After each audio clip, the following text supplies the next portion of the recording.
You know, I am a great believer and great advocate of love, of free love, of unconditional love. And I am a great advocate of giving out that love to other people and to share this love with other people. I hope that whoever's watching this video, I hope that you guys are also thinking the same thing, that love is something that should be spread, that it is basically the answer to everything in a certain sense. But a word of warning for you guys. The thing is about anything that in order for something to exist, there needs to be an opposite.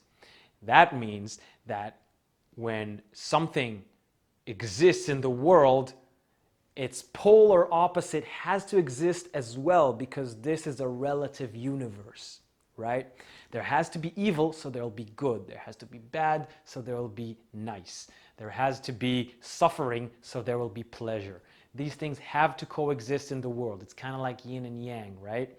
You have two opposite things that are also a part of each other. Two edges of the same stick. When it comes to love, there are many people who keep saying that they are creatures of love, or people who keep telling you that they are the purest formation of love. Now, what's important to understand in the fact that we're living in a relative universe and that anything has an opposite is actually the fact that when you create something in you, you automatically create its opposite. So it's very important to focus on both edges of the spectrum rather than focusing on one end of the spectrum. So if you dedicate your life to feel only pleasure, if you dedicate your life to feel only love, and you try to avoid suffering or try to avoid the opposite of love, and I don't think the opposite of love is hate, by the way. I think the opposite of love is lack of presence.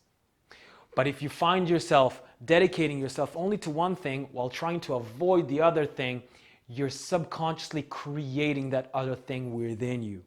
And then what happens is that the more you latch on a single thing, the more you have the potential of experiencing that thing. Just as an example, if you have a partner that you love very much and this person becomes your entire life, you're completely devoted to this person, and then this person leaves you or breaks up with you, all your life are gone. All your life is doomed because you haven't contained within you this option that this person might get up and leave. Or you have contained it in you, but you haven't given it space.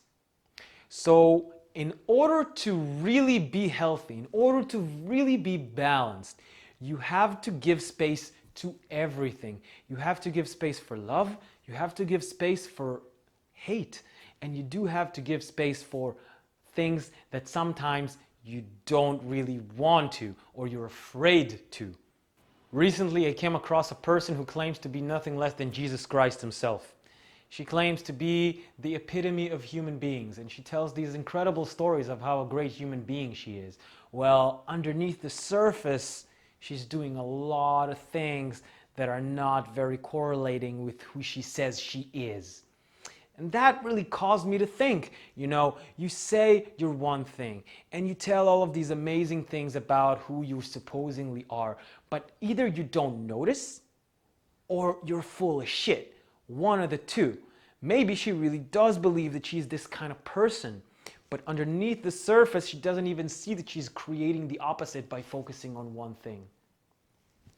So my entire message in this thing is, if you are aspiring to feel a certain way, or if you feel a certain way, know and be aware that you're also creating the opposite of that thing. It also goes the other way. If you're really, really sad because of something, you know that you can create the opposite in that same level of magnitude, because there is an opposite. The opposite exists. You just need to acknowledge the fact that you're looking at one stick with two edges and not two separate things.